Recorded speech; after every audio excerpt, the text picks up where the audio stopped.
to Fluttering Butterflies. My name is Michelle and I'm here to share with you my August book haul. August was another crazy month for acquiring books. I had quite a few books sent to me that I requested, quite a few books that I'd sent unsolicited. There was a giveaway win and and I have been on a unofficial buying ban for quite some time, and I broke that this month by buying another 5 books myself. So let's get started. Here are the 24 books that have come into my life during the month of August. Let's start off with the books that I did request for review. The first is The Secret Fire by C.J. Doherty and Karina Rosenfeld. This is the first book in a new series. It has 2 perspectives, one of an English girl and the other of a French boy, and how their lives are intertwined. I've started this already. I'm 130 pages in. Really, really good. I'm loving it. I can't wait to get back into it. I also received this beautiful copy of Firewalker by Josephine Angelini. This is the second book in the World Walker trilogy by her. The first book was Trial by Fire, and holy crap guys, I loved this book. It was so very addictive and emotional, and my heart was broken several times throughout. I love, love, love Lillian Rowan and everyone else, the world building, just everything. I loved the exploration of good and evil and all of the different lines that are crossed and blurred in the name of doing the right thing, supposedly. Really, really good. It touched on some quite dark things and I loved every second of it. I'm really excited about this next book, What We Left Behind by Robin Talley. This is being published by Mirror Inc. in October. And it just sounds incredibly good. I read and loved Lies We Tell Ourselves, Robin Talley's previous book, and this book is an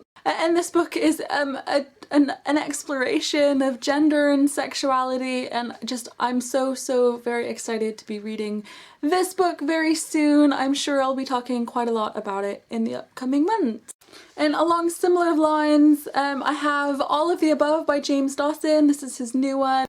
This one's about love and complicated messiness and sexuality and gender, and I'm so looking forward to reading this one. I also have Burn by Paula Weston. I believe this is the 4th and final book in her series based around angels, and I really love this series. The first book, Shadows, was hugely addictive and very surprising, because I don't know if many of you know, but angels and we just don't mix, but somehow Paula Weston makes me really care about all of the characters, all of the relationships, and this fantastic story, so I can't wait to see how it ends. And probably most surprising of all, I got this copy of The Dead House by Dawn Kurtgich, and I've misplaced it, but she sent all of these really cool things, including these sort of vinyl stickers and a bookmark and loads of cool things.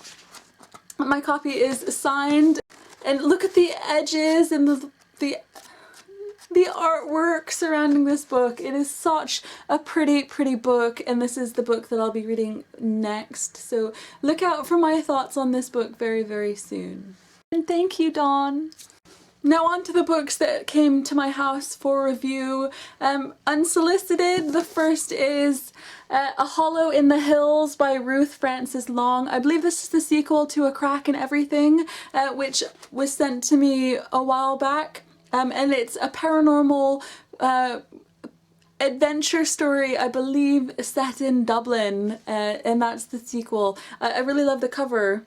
I also received The Astrologers Daughter by Rebecca Lim, and this is about a girl whose mother has gone missing. Her mother is an astrologer, and her daughter has inherited her mother's gift, and she needs to use it in order to help track down her mother and find out what's happened to her. I believe she pairs up with the boy, and there might be some sort of love story going on. I'm not entirely sure. I don't know very much about this book, but yeah, I'm intrigued. I also received this book, The Black Thorn Key by Kevin Sands. I think this is a debut book. It's set in a historical period. It's set in London in 1650 something and there's something about magic and a serial and a wave of murders, I believe. I don't know very much about it. It's meant to be for the 10+ sort of audience, and it's adventure and magic and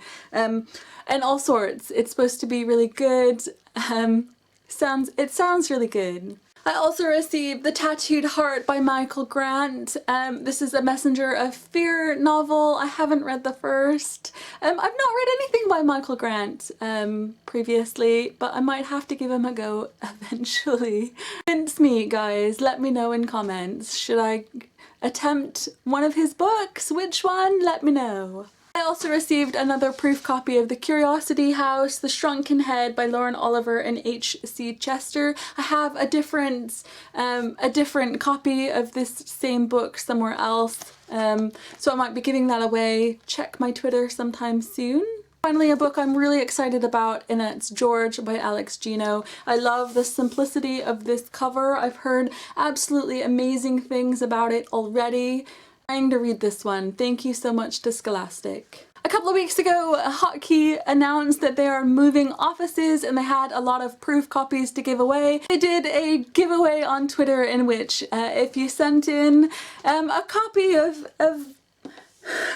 space on your bookshelves, you were entered in to win a copy of some of their proofs that they were giving away, and I ended up with this wonderful selection of books. I'm probably most excited about Tall Tales from Pitch End by Nigel McDowell, which is one of the YA Shot authors coming to the YA Shot event at the end of October, so that has definitely moved to the top of my pile.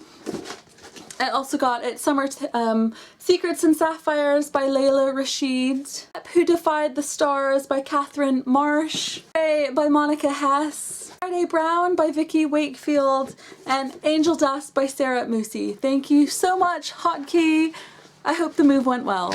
On to the books that I bought myself. I was at a new library a couple of weeks ago, and they had a library sale, and I don't know about you, but I cannot pass up any library sales because they're just too exciting. I did pick up this wonderful hardback copy of Monsters of Men by Patrick Ness, which I've read, but I didn't own my own copy, and look at that! 50p and it's a hardback! I couldn't pass it up. Wow. I also picked up this hardback copy of What I Was by Meg Rosoff, another 50p, and I've been meaning to amass my own Meg Rosoff collection already, so hugely excited for that one. And I also picked up Wild Thorn by Jane Eagland, which I believe is a UK YA author that deals with some LGBT themes. I'm not entirely sure. I just picked this one up on a whim.